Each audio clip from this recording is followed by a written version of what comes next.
ఏపీలో బహుశా ఆ స్వామి పేరు తెలియని వారంటూ ఉండరు. గత ప్రభుత్వానికి అనధికార ముఖ్య సలహాదారుగా వ్యవహరించారు ఆ స్వాముల వారు. ఆయన ఏది చెప్తే అదే రైట్. ఆయన తప్పంటే ఒప్పైనా అది తప్పే. 2019 ఎన్నికల్లో జగన్ విజయం వెనుక తానున్నానంటూ హగ్గులు ముద్దులు పెట్టిన ఆ స్వామీజీ నేడు ఆశ్రమానికే పరిమితమయ్యారు. గత 5 ఏళ్లలో జరిగిన దందా ఓ ఎత్తైతే ఆ స్వామీజీ తిరుమల కొండపై ఏకంగా టీటీడీ కళ్లకు కంటి అద్దాలు పెట్టి ఎలాంటి అనుమతులు లేకుండా 7 అంతస్తుల భవనాన్ని నిర్మిస్తున్నారు. ఇంతగా ఎవరు ఆ స్వామి, ఏంటా భవనం కథ? V7 city news special story. అఖిలాండ కోటి బ్రహ్మాండ నాయకుడు వెలిసిన దివ్యక్షేత్రం తిరుమల. ఆధ్యాత్మిక భావానికి పుట్టినిల్లు ఈ ఇల వైకుంఠం. అందుకే దేశ విదేశాల నుంచి భక్తులు తండోపతండాలుగా తిరుమల గిరులకు చేరుకుంటారు. ఇప్పుడైతే టీటీడీ నిర్మించిన సత్రాలు, అతిథి గృహాలు, వీఐపీ గదులు అందుబాటులో ఉన్నాయి. తిరుమలలో వసతి సదుపాయం అంతంత మాత్రంగా ఉన్న సమయంలో ధర్మ ప్రచార వ్యాప్తి కొరకు టీటీడీ కొన్ని మఠాధిపతులకు, పీఠాధిపతులకు తిరుమలలో మఠం ఏర్పాటు చేయాలని కోరింది. దాదాపు ఇప్పటికీ 30కు పైగా మఠాలు తిరుమలలో ఉన్నాయి. హైందవాన్ని బోధించాల్సిన మఠాలు తిరుమలలో కళ్యాణ మండపాలు, అధిక ధరలకు గదుల కేటాయింపు చేస్తున్నాయని గతం నుంచి అనేక ఆరోపణలు ఉన్నాయి.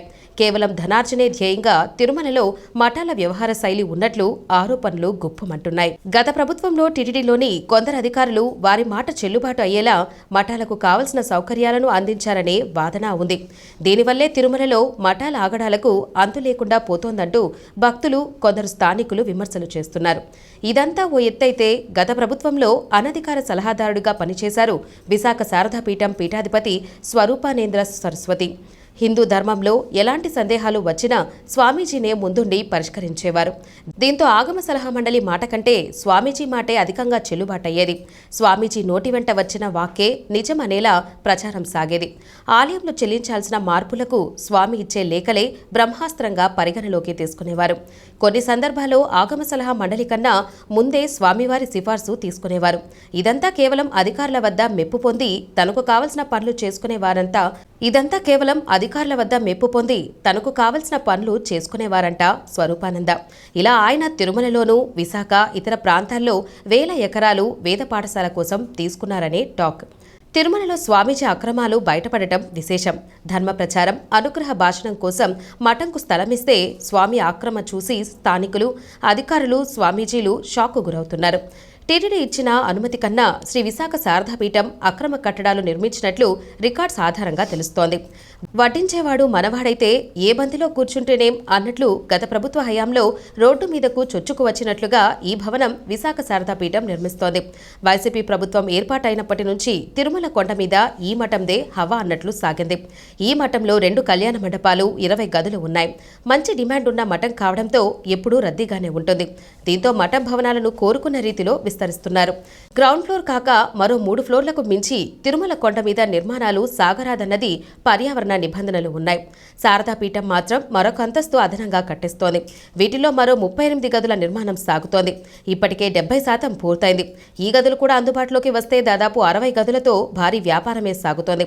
ఇక మఠం ముందున్న స్థలాన్ని దర్జాగా ఆక్రమించుకొని 10 కార్లు పట్టేలా నిర్మించుకున్నారు.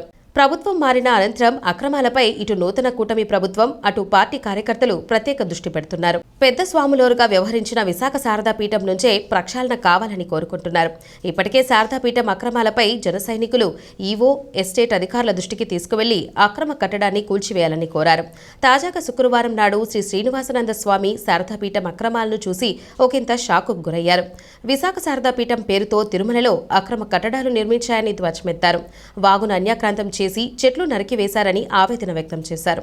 తిరుమలలో ప్రతి వృక్షాన్ని ఒక మహర్షిలా భావిస్తామన్న ఆయన అలాంటి వందలాది వృక్షాలను నరికివేయడం ఎంతవరకు సబబని ప్రశ్నించారు. నిర్మాణానికి 4 అంతస్తుల అనుమతి ఉంటే 6 అంతస్తులు అక్రమంగా నిర్మాణం చేపట్టారని తెలిపారు. ఫైర్ సేఫ్టీకి ఒక్కడుగు కూడా ఇవ్వలేదని అన్నారు. మాజీ సీఎం తన చేతుల్లో ఉన్నారని ఇలా అక్రమంగా కట్టడం, నిర్మాణం చేపట్టడం శోచనీయమని అన్నారు. ప్రమాదం జరిగి భక్తులు ప్రాణాలు పోతే ఎవరిది బాధ్యత అని ప్రశ్నించారు. ప్రమాదం జరిగితే శ్రీ వెంకటేశ్వరునికి అపకీర్తి వస్తుందని తన బాధను వ్యక్తం చేశారు.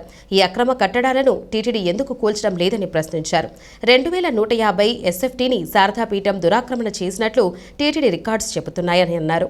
వెంటనే ఈ భవనంలో నిర్మించిన అక్రమ కట్టడాలను కూల్చివేయాలని డిమాండ్ చేశారు.